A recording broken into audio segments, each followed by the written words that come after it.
flywheel's all mounted. So I just noticed when I was about to install this clutch, there's actually been some drill holes drilled in there to balance it when they did the balancing of the crank assembly and the flywheel and crank pulley and this, because I sent it all down as one unit.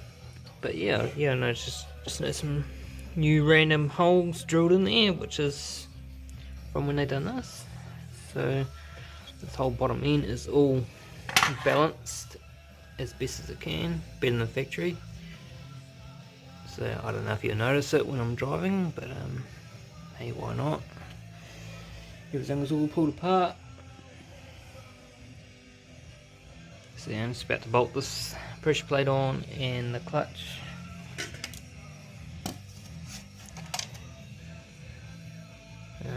Nothing too special, but it does the job quite well. It's not like it's a hugely powerful engine, so don't need any puck clutches or anything like that. Just winched up the old 20 valve up in the air. So I'm about to drop it in and go into the gearbox. That way you don't chafe up all the chassis rails if you're trying to hook it in with the gearbox all together. Just makes it easier too, just drop it in and straight back up. Gearbox is all mounted up now, so it's just time to bring it up and put the old mounts in place and start bolting things up. Hook the wiring loom around and all the gearbox linkage cables. Put the cable tied up so everything's all out of the way. The engine's all bolted up now to all the mounts, and I've just hooked up all the wiring. I didn't bother videoing all that because it's on my previous videos from my swap. Put the can cover on. Just got to tidy up some of this wiring here. Put some cable ties on it just to pull it up tight. Yeah, put the clutch slave cylinder on, the fuel lines. And I'm still waiting for my starter motor to come back from the auto electrician because it started to play up last time. When it would get hot, it just wouldn't work. You'd have to whack it and it would work. Hooked up my power steering lines over the far side there, so it's all coming together quite well. Now I'm about to start hooking the exhaust in. Then I'll put the radiator in. And then it's pretty much, yeah, getting to completion. Just a few other things I've got to wait for. My injector still haven't come back, and the new seals haven't turned up yet, so hopefully in the next few days they'll turn up, and then I'll have this up and going by the following weekend.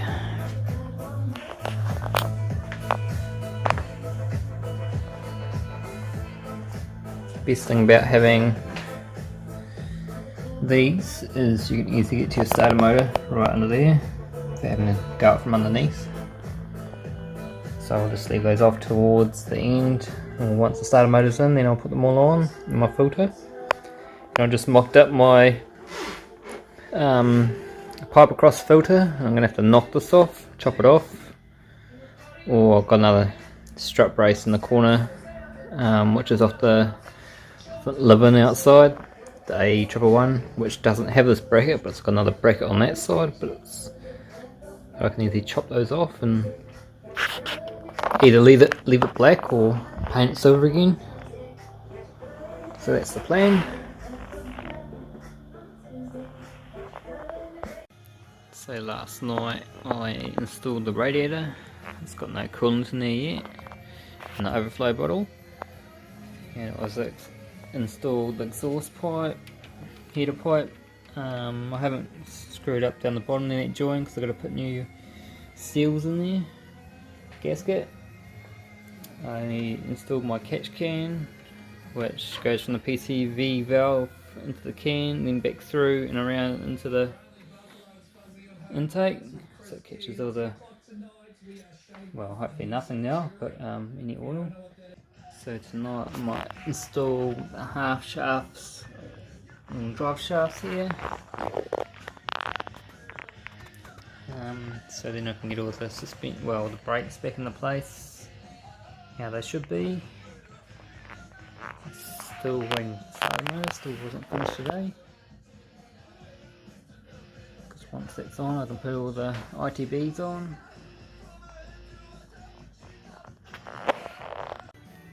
Just got the starter motor home tonight and bolted in, but I've noticed there's like a small tiny leak coming out of this top pipe for the radiator hose, so I've just pulled it off and it's just rushed out everywhere. So I've just trimmed it back a bit, going to put a new clamp on it and hopefully that stops the leak, because I thought it was coming out of the housing for the thermostat at first, but I mopped it up last night and there's just a little bit of residue on the bottom of this pipe. So yeah, I'm about to put this back on. I've just, trimmed it up, so hopefully that seals it up. It's a bit annoying, it wasn't leaking last time, but it's all part of it. So I'm going to put the distributor in next, and the injectors. They haven't come back from being serviced, but I pulled the ones out of the silver top last night. So they'll do for the running period of this engine until my other ones come back.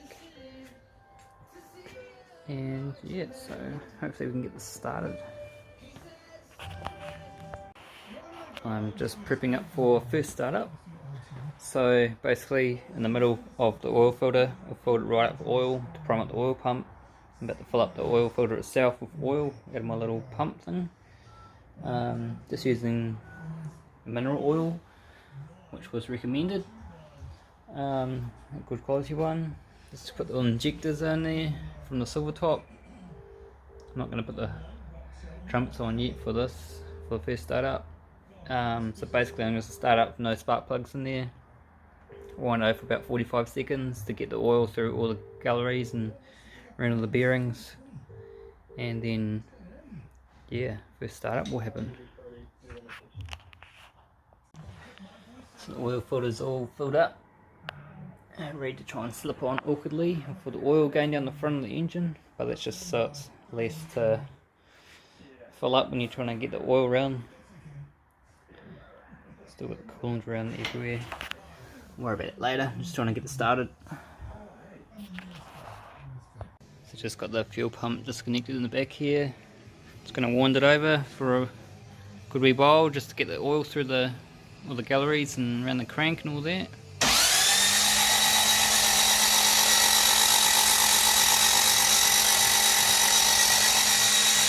Right, here we go for first startup.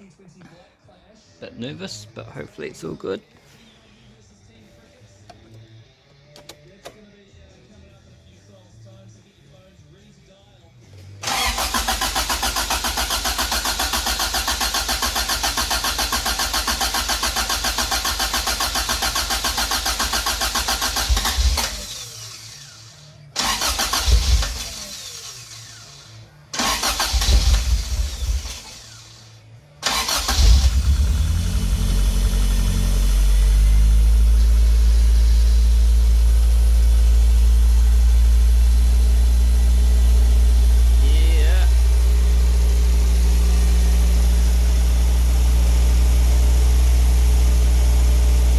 Well, that was a successful startup.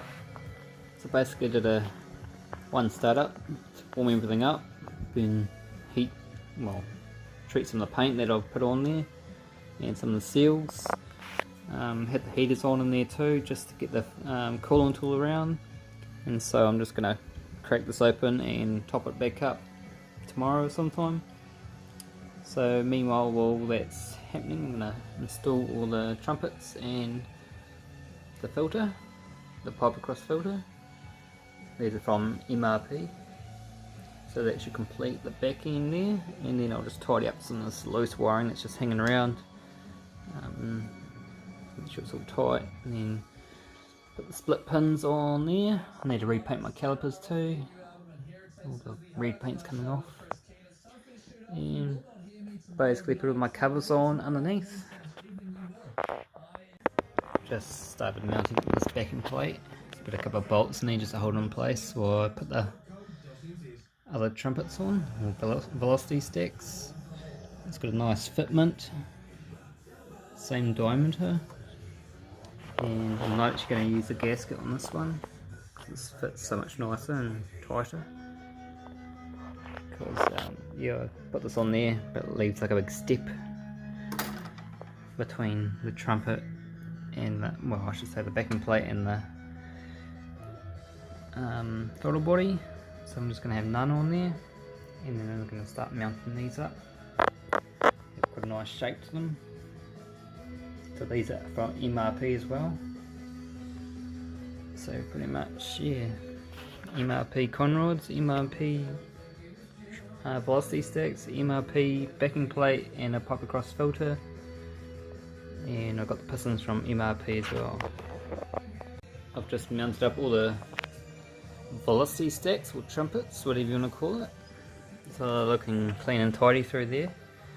I'm just going to have to work out how the filter is going to fit around these. Already knew I was going to have to chop this off. But then I've also got to change where this vacuum hose goes for the brake booster, because it's going to hit the filter just. And this clutch is rather close too. It's not so much fitting the filter in there, well, it's a matter of getting it in and around the trumpet is the issue. Once it's in there, it'll be fine. It'll just touch that brake, or the clutch master cylinder, because these are 95 mils long and the filter is 100 mils on the inside diameter, or not diameter, length I should say. So it might be a matter of having to remove this strut brace each time the filter is removed, just so I can get it around there. But we'll soon figure it out over the weekend when I get some more time to work on it. So we'll also add these little K&N filters for the breathers. So one breather there, and that's for the idle air control valve, which has got a little pipe that goes down to there, since I'm running the open stacks there. So yeah, it's all coming along pretty well. Just installed this new filter, pipe across. It's a bit of a squeeze to get down and around that brake, or not brake, the clutch master cylinder I should say, and that vacuum line for the brake booster. So I pulled on my strut brace and cut off those brackets and just sprayed a bit of silver underneath just so it doesn't rust. So I'm about to bolt this back on and see how it goes around this filter. Might just touch it a little bit, but hopefully nothing too much. Strut brace is all mounted, so you can see it's all just touching. So I'm pretty happy with that fitment. Also just filtered up, put some oil on the filter, just some K&N filter oil, because I already had some, so it can't be too bad for this sort of filter. Just used it previously on my pod filter, my K&N one. Yeah, really happy with that. And now on to the next one. Guess we're going to get these wheels on and tighten everything up. Beautiful Saturday morning here. Should be at the beach, but no, I'm working on this. I'm doing the last few jobs before I take it in for a rhino fitness check. So my next job here is, I noticed up here there's a couple of areas where it's blowing out, so these not so nice welds. So it's going to be my next task, is just grind those little areas up and put a little bit of weld in there just to stop that. You can see it. I don't know, might fail on a warrant on that sort of thing. And then I'm going to clean up these calipers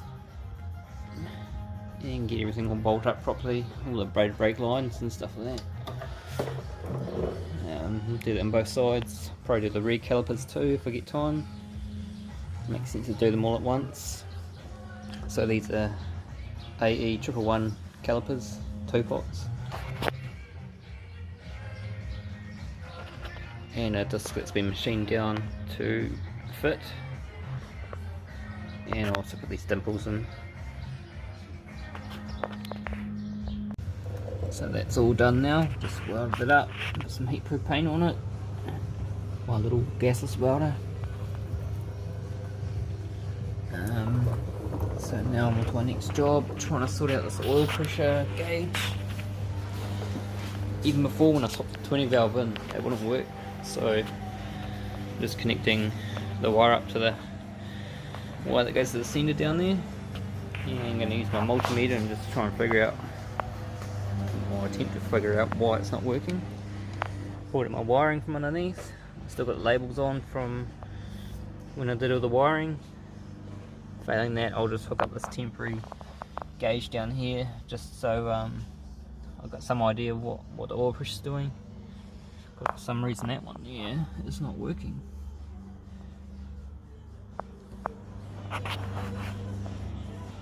So done a bit of research on this. Just connected this up with my multimeter to make sure the wire from that wire down there through the loom down to the oil pressure gauge sender thing was all the same wire, which I'm sure I've tested before, but it is.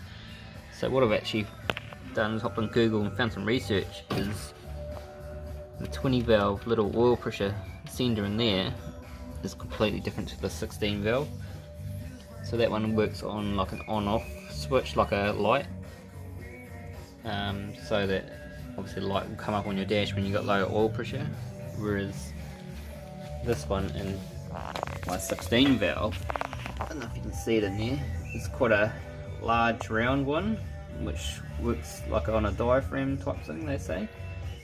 So it makes it obviously the gauge go up and down. Yeah, so that's interesting. So I'm going to try and pull that one out. I have to take my belt off my engine and try and fit it up to this and see how we get on. Hopefully it works. I don't want to go to all that effort and find it doesn't work, but we'll see. Here's a better view at the sender. It's up there. It's quite big and round. Beautiful and clean in there. As compared to the 20 valve one, which you can kind of see in there. Just small with one little terminal off it.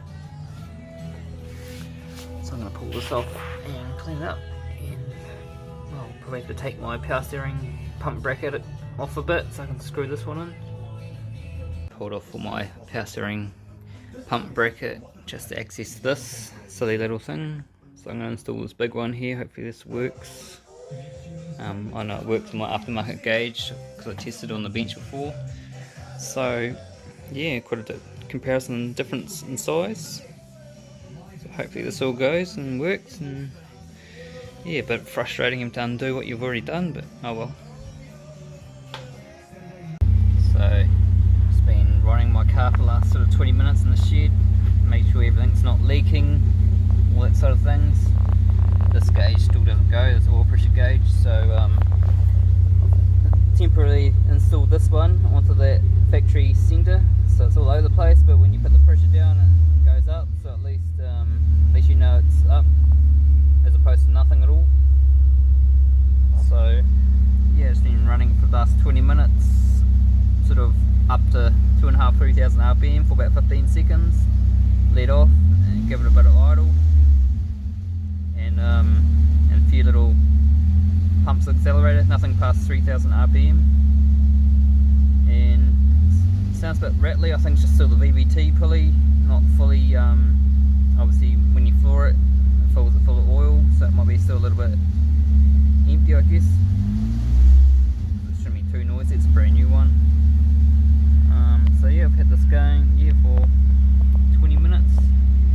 Time to shut it down, let it go cold.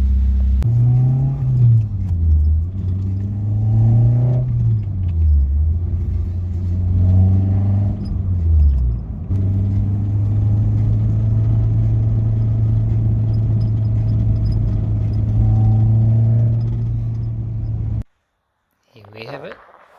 We just got our warrant of fitness today, so it's all legal and new rego, and just to it on like a 80k break-in drive tonight.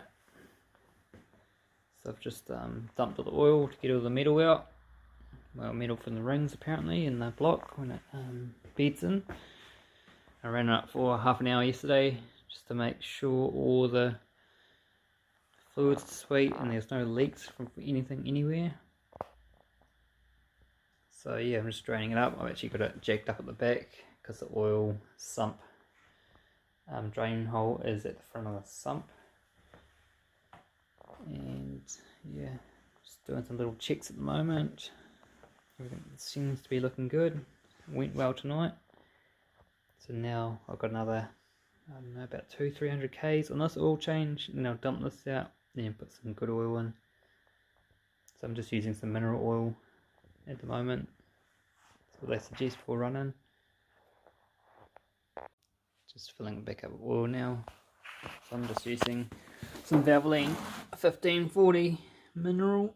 So it's nothing too special. But as you can see, that's only done like actual 82 Ks on the road. So what I'm going to do is tip it into this one and see what's left in the bottom. See how much little metal particles and stuff are left in there. And then I'm going to cut open that oil filter and see what's stuck inside there. They said there should be a reasonable amount of, I guess, filings in there. But we'll soon see. I'm just watching videos of other people on YouTube trying it out, so why not try it out myself? Just for, well, you know what's happening inside your engine. If there's a lot of metal, then you'll be a bit worried, but yeah, we'll give that a go. So that's all tipped in there, so I can't see anything obvious. Even looking in there, it's still just looks like oil. It's a slight metallic look to it, but nothing too much. There's some old gearbox oil in here too, so that probably just means most of it's caught in the filter, I'd imagine, because nothing suspicious or chunky or anything like that, which is good. So I just got the old oil filter and the vise. I'm just going to use the hacksaw to chop off this bottom piece, and we'll pull out this filter and see what's in there, I guess. All the filings and all the stuff from the honing. So here we have it. Just cut this open and take it off. Just dropping in that tray there so it doesn't go everywhere.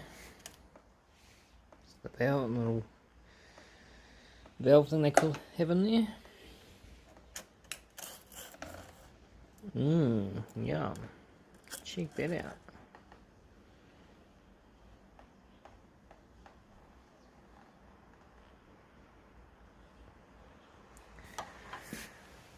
So that must be like all the, I'm not sure if it's semi lube or what it is out of the oil pump. All those chunks of like, yeah, I don't know.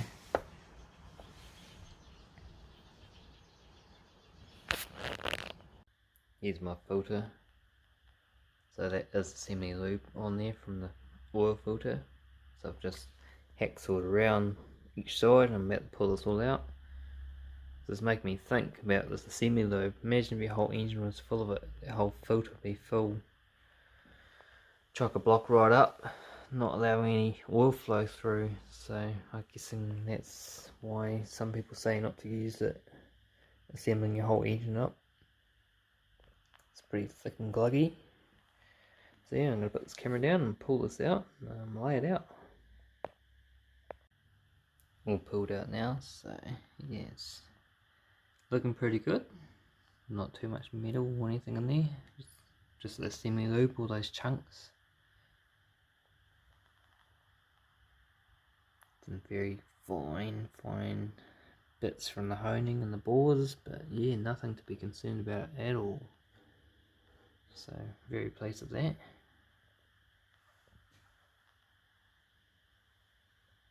It's amazing how long it stretches out. It's like a paper sort of material. You just hacked it out of that.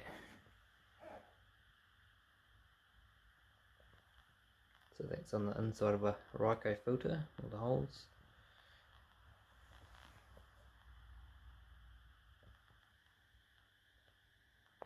So far I've done just over 700 Ks in my new rebuilt engine, but just about 3 days ago I had a bit of a mist going on in the engine, so I was trying to figure out what it was. So I just put some new leads on, which I had in a box there. There are some Bosch racing ones or Super Sports. Yeah, so they don't look as pretty as the factory ones on top, but they seem to do an alright job. And I put new iridium spark plugs in. The other ones didn't look bad at all, but clearly they are, because I put new plugs in and straight away the mist is gone. And yeah, just put these in. And since then I've also purchased the brand new genuine Toyota distributor cap. It's like $53, because those points are pretty chewed out in there. Got big corrosion bits and little, more the arcing. So I'm about to pull this off and swap it over. I'm just swapping over this power steering pump too, because it's making a little click noise. So hopefully we can get rid of that click noise by swapping it. So the cap as well.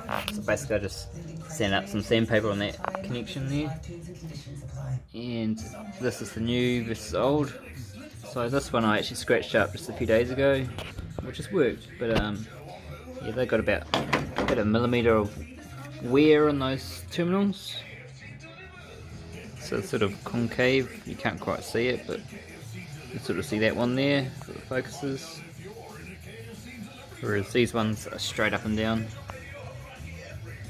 No wear, obviously no wear because it's brand new.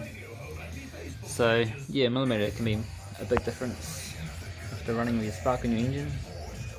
It will jump that far, but hey, when you're talking about your spark, you want to have the best you can. It's just like spark plugs, if you get the wrong gap, it's going to alter the performance as well. And in a few days time I'll have my injectors turn up, my ones that have been cleaned. I'll pull these ones out of put them back on the old silver top over there, which is looking pretty sad. Pretty much a donor engine. So yeah. So it's a few days before carnival event, which I'm going to, and I've just received my injectors back. They're all been cleaned in some sort of solution, and had I don't know, my brother, he's a motorcycle mechanic, and they have a machine there which cleans them out, and they sets it up and that pulses and cleans it. Some ultrasonic solution, so they're pretty much as clean as they're ever going to be, probably as clean as when they're brand new. So they should be flowing at 295cc, I think they are. Then I can pull the sill top ones out and put these in, so should be flowing nice. Hopefully more power.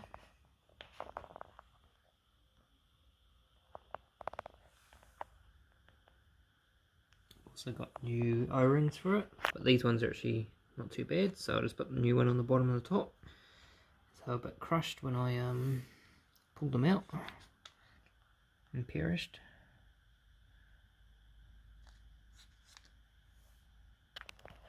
Alright, just put the new seals on the top and the bottom of the injectors, and they're all been installed.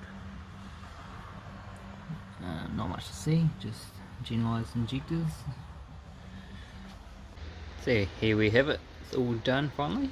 So the new injectors in last night, and we're just gonna get it all prepped up for an event called Carnival, which is held in Taupo in a few days time. So yeah, it's just pretty much done, just got to check a few things. So yeah, that's it for this video. Hopefully early next year we can get into this properly. Just got the front wheels off at the moment, and going to start getting into the wiring. Just redoing some of the stuff in it. And I also have Toyota Festival come out in end of January at Hampton Downs, so hopefully I can get both cars there, if not one. We'll soon see.